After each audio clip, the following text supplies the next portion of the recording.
Hello, I am Marion. Prometheus. We're book zealots. We have a tag. The book first date book tag. Have you ever started a book and thought of it as a date? Can't say that I have. I might have, but I can't recall. Okay. I have, because our libraries have blind dates during that weird day in February. Okay, so this is an original tag created by Marlicia at Marlicia's Meanderings and Musings. I'm sorry, Marlicia. I always forget. I'll link her information down below, and she had a helper with these questions, her daughter Tahlia at Tahlia Nerds Out. I'll put her information down below as well. And there are 8 questions, and then number 9 is tag others.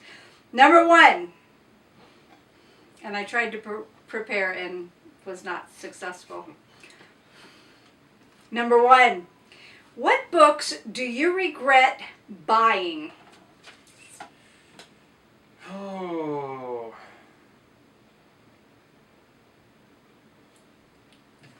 I just thought of the one. The 15-page one? Yeah. Is that the one you regret buying? Yes. Where is that? It's upstairs. It's Okay. the speech of the American Society of Engineers. I can think of 2. One, okay. So the very first one that comes to my mind right now is The Secret Garden. I know, everybody loves it. I didn't, because as a Christian, there were parts in it that I'm not supposed to have anything to do with. So it was a very pretty book. That's why I'm very careful about pretty books now, because of that. The other one that I was going to say was Moby Dick, but the nonfiction of Moby Dick I really enjoyed, so I don't really regret. You only partially regret it, not something you fully regret. Yeah, and then 2, like the only way that I can argue with somebody about the content is if I had read it. Yeah. Because a lot of people that have read it are like, that was in there. I'm like, how did you miss it? How? Number 2, do you DNF books? Yeah. Yeah. I think I do. Yeah, actually, yes, I do. Oh, well, the first time I remember you DNFing a book was when we were back in Cali, and you didn't like the accent, the way the accent was written or something in a book. Like, I want to say it was a library book. Yeah.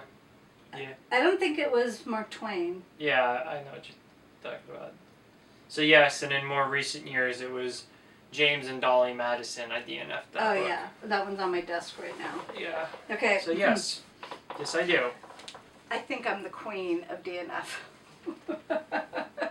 Okay, maybe not, but very close. I'm at least a squire. Contender for the throne. Okay, maybe that upstart. Okay, so yes, definitely DNF. And I think everybody should DNF with confidence. Why or why not? I have better things to do with my time. Amen. I DNF for multiple reasons. Usually bad writing, or, well, okay, and the things that I'm about to add to it are bad writing.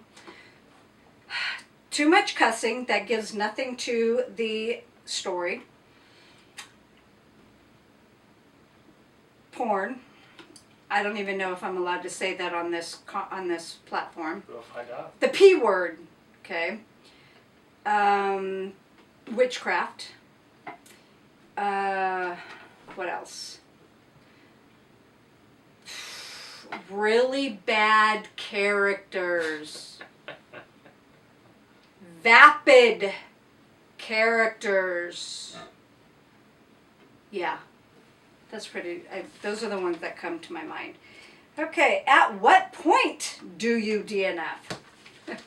When I am reasonably assured that what I am reading is not going to get better, and then I skip ahead and just confirm, and if what I read... How far ahead do you skip ahead? Depends on how much is left in the book. Okay. Like, let's just say it's a 200-page book, and I'm on page 50, and I'm kind of feeling this isn't going well. Right. I'll skip ahead to, like, 50-page intervals and just read through. And if the story doesn't sound good, I'll skip to the end and see how it ends. Because if you can read the end and you don't care about how they got there, then it isn't worth reading. Yeah. True. Okay, if you read the end and you found it interesting, then how far back would you go? Back to where I started. Really? Yes. Well. Has that ever happened? At least once, with which book I cannot say. Okay. Interesting. At what point do I DNF? I have DNF. Page 14. Page 1. There was a book. I think it was Meet the Brennans. And I DNF'd it. If it wasn't page 1, it was page 2. The woman was an alcoholic, I think. She, at the very least, let that get away from her. She made a bad decision to do that. Then she made a bad decision to get in the car and drive and got into an accident. And the author had the main female character use F-bombs. And I said, you know what? That's 3 strikes right there. We're good. I'm good. I don't care. I do not want to know about Meet the Brennans, because if that is her example and that is the author's first example, thank you for saving me so much time, because I get more angry if the author does it on page 100. Yeah. My arm hurts. How much time do you generally invest before DNFing? Depends on at what point I don't like. Yeah. My tolerance is very low. Yeah. Because time is precious. My precious. And there are just too many better books to read. Yeah. Now, some authors have the common decency to put some of the nasty stuff in the beginning of the book and not the end of it. That's my point. It's like, thank you for saving me so much time. Yeah. Like that. Yeah, I knew. Who was that? I don't remember. Jocelyn something. I'll put her name right here. That woman. I despise that woman for the way that she wrote. Never have I ever, and never again will I ever read anything by her. My mind needed to be baptized after that filth.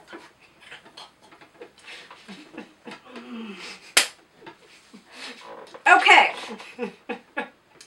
Yeah, that was vile. Vile. It was a nasty trick to play on readers. Nasty. Number 3. Now that I've got all fired up. Is there a book you did not want to come to an end, or that you couldn't put down? I don't know. I want to say yes. Okay, so the very first book that you did not, could not, would not put down was The Swiss Family Robinson when you were 7? Yeah. Yeah. When I was younger, I used to read, and as a teenager, like I would read until like 2, 3 o'clock in the morning. Like you do. Yeah. And, well, I didn't do it on school nights. I only did it Friday, Saturday, and then almost every single night during the summer. Every single day. I don't know that there's been a book recently that I've done that. The last one that I can think of would have been The Maze Runner. Oh, The Scorched okay. Trials. Did Grandma give you that? Yes. Okay. And that book, I think it was I had been reading it through the morning. And then I took lunch. Okay, so I used to catch him in bed with his flashlight. Do you remember that? Yes. Yeah. And then about midday I had lunch and I realized I'm halfway through the book. Might as well finish. Yeah. And so I finished it in an 8-hour day. So. Yeah, I can't think of anything. I don't recall. I know that there are books that have been interesting, but it's not been to the point where... You didn't want to put it down. Yeah. Yeah. Like, the most recent book where I was interested to see what happened was the Appalachian Song, which I haven't mentioned yet, so this is the first time that I've mentioned it, because it's not on my TBR. I snuck it in. Anyway, I can't answer this, sorry. Number 4, have you experienced withdrawal after finishing a specific book, not wanting to move on to other characters, wanted to reread the whole book or sections of it again immediately after finishing? I have to say, my friend Tammy in California does this. I do not understand how. I have never had the urge or inkling or feel it whatsoever. No matter how much I enjoyed a book, I have never felt the need to restart the book and do it over again. Yeah. Withdrawal? Yes. Definitely. Yes. Pretty much every major bibliography I've read, Okay. the two Stalins, Mao, and Washington. Oh, that's like... When you put so them... dense. Yeah, once you put them down, you're like, I have an entire book in my head, but I feel like I forgot 3. Oh, right. Okay. And then you're just like, did I read that? Where did I read that? Yeah. What did I just read? Okay, so that's how I feel about reading series. Yeah. Because it all just gets the muddled. Mitford series, it all merged together, and then I'm like, well, I know this happened, and I know this happened, and oh yeah, I remember this, but I can't tell you which book. Yeah. Except maybe the first book, because Bartholomew, is that the dog's name? I don't remember. Bartholomew. Who only responded to Scripture.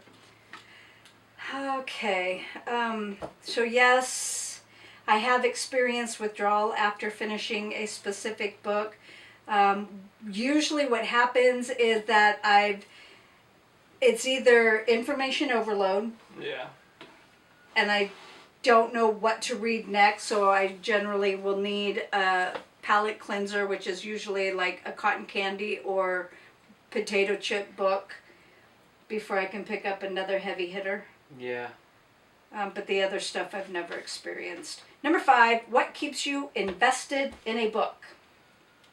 Information. But how, okay, so if the information is the... Coherent information. But how do you need the information relayed to you?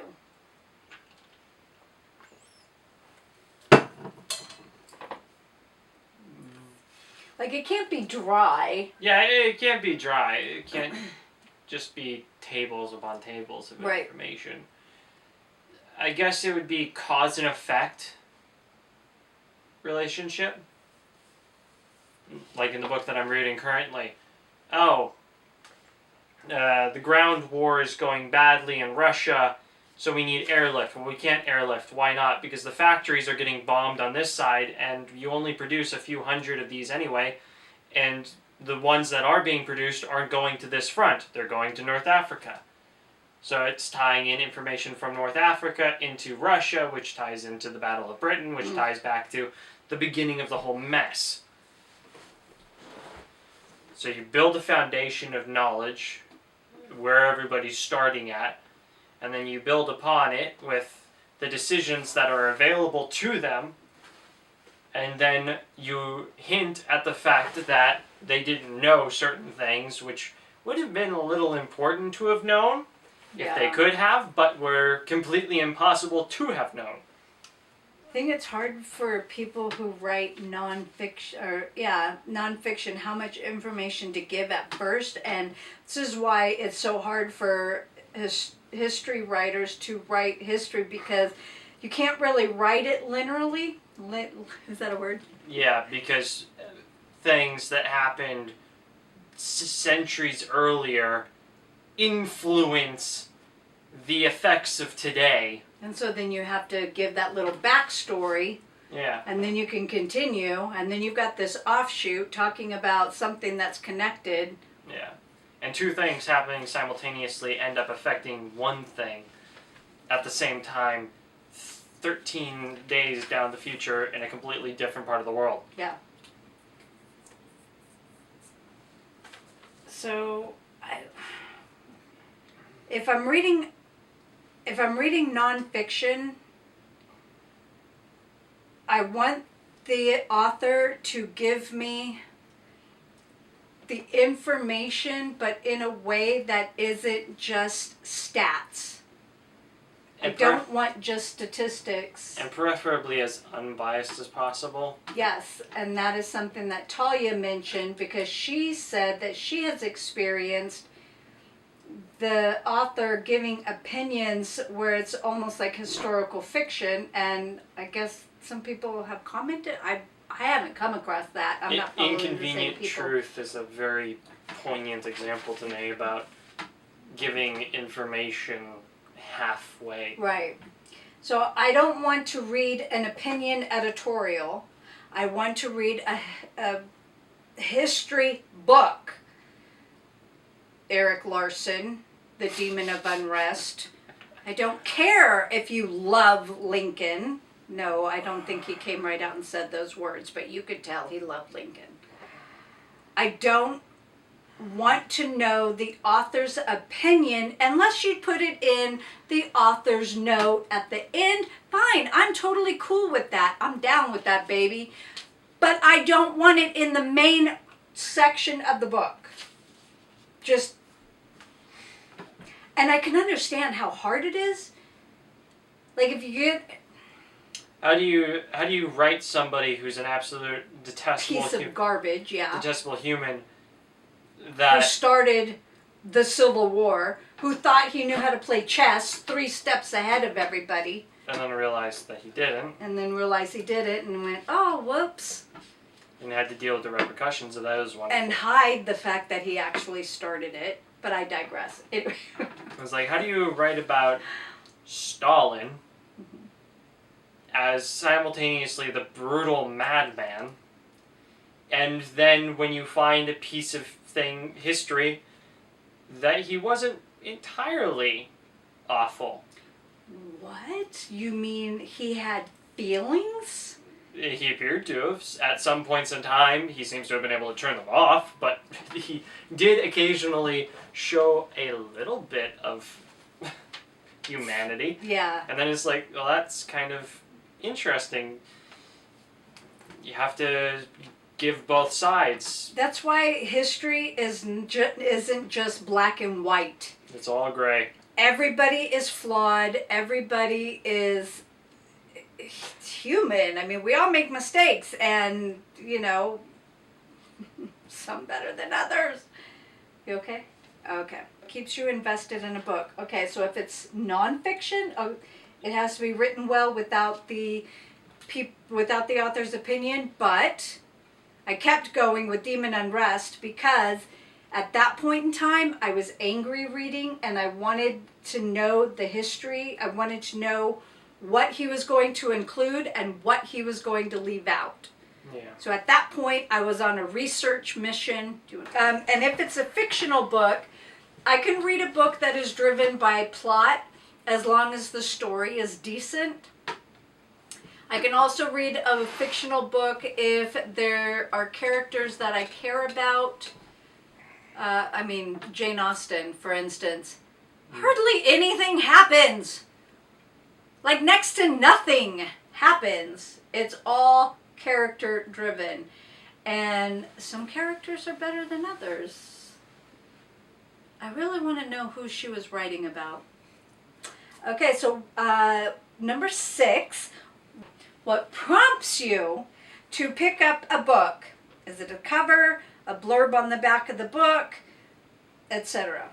What? The title.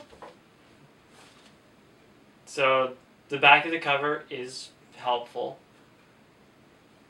Chapter titles, when I can get them. Oh, interesting. Reading chapter titles is how I usually try and parse out books. Okay.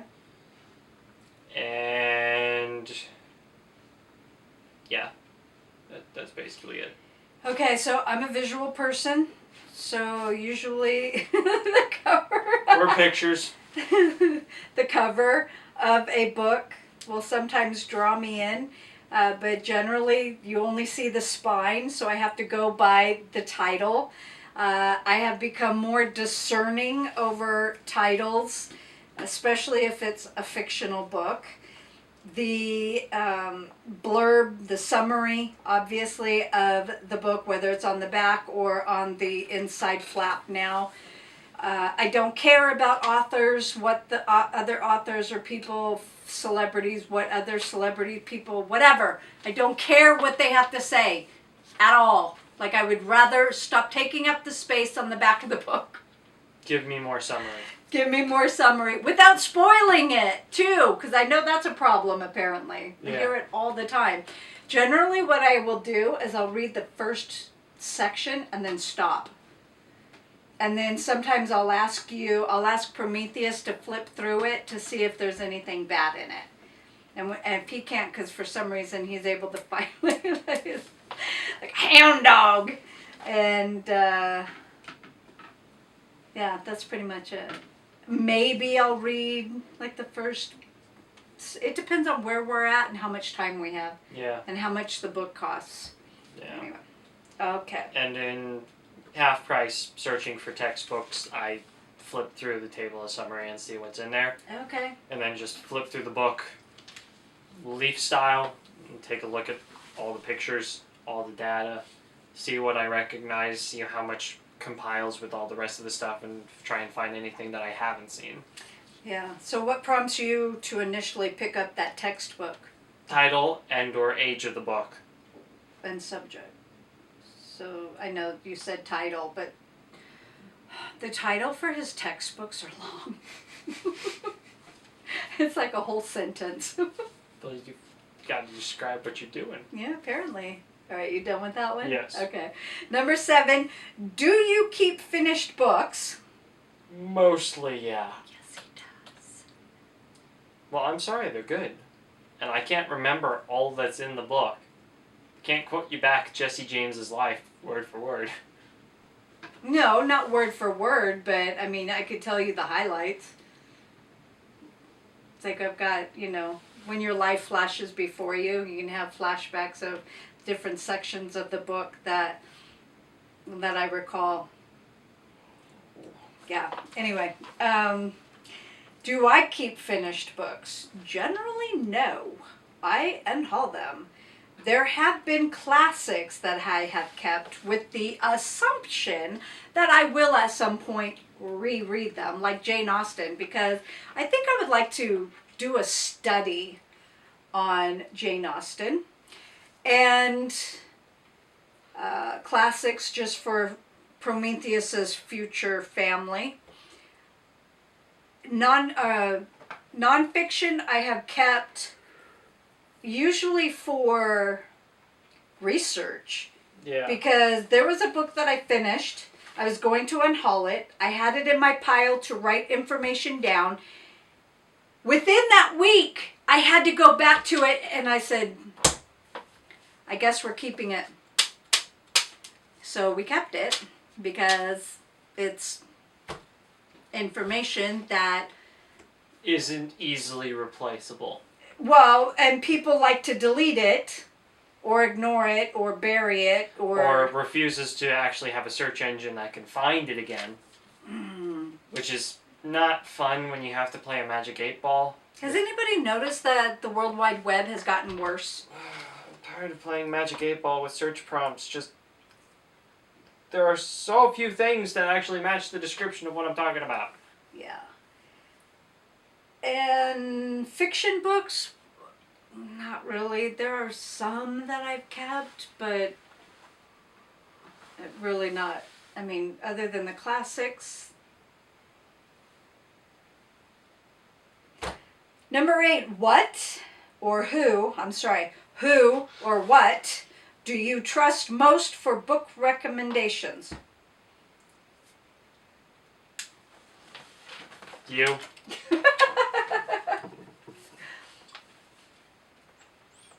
As for what? No, really have a source.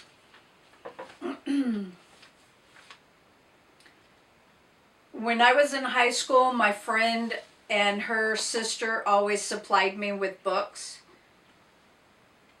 And back then, my mom and dad didn't care what I read, so I read a lot of inappropriate stuff. Even their library, there were things that I should not have been reading that they let me read. Then, when I started to have my own library, all of my friends would then ask me, what should I read next? Well, what did you just finish? And then I would help them out with that. I can't say at this point in time that I really look for recommendations because I have a lot of books to read. So I'm trying not to add to the list. Yeah. Unless I get a book that I think, oh, maybe in the future, and I'll kind of like write a wish list or put it on Goodreads. Yeah. I've done that. But for immediate, I'm really trying hard not to do that. Yeah, I've been burned a lot. I'll go down that rabbit hole. I've been burned a lot when we first started BookTube. There were a lot of people that we were following that I was like, oh, that sounds good, and then read it and go, oh no, are you okay? Yeah. Okay, did you hurt yourself? Yep. And then I quickly realized that I can't read the books that they read. We just have different standards. And if it's historical, usually I can trust Tahlia, obviously, and Bill Rutenberg, I think, is fairly good for that, and Vicky, and I'll put everybody's information down below. But there was one book that somebody read that I had to return to the library because there were a lot of bad, using God as a cuss and thinking it was funny and the Southern thingy, and no. So I returned that. So yeah, tag others. Who would you like to tag? I know you don't follow anybody. I'm going to give a little spoiler out. Prometheus doesn't watch BookTube. How dare I, huh? Yes. Okay, I'm going to tag Nigel. I'm going to tag Gavin. And who else can I tag? I'm pretty sure Vicky has already been tagged. If Fern has not been tagged, I'm gonna tag Fern. If you have a BookTube channel and you follow us and you're watching this, you're tagged. Because I apologize for not throwing it out at you. So yes.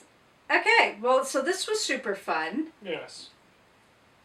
And do you ever start a book where you think of it as a date? I've only done blind dates, and that was from the library. I've never looked at a book as a date, just the blind date thing. Yeah. Yeah. Okay. Thank you very much for joining us. We hope we were entertaining. Okay. Bye.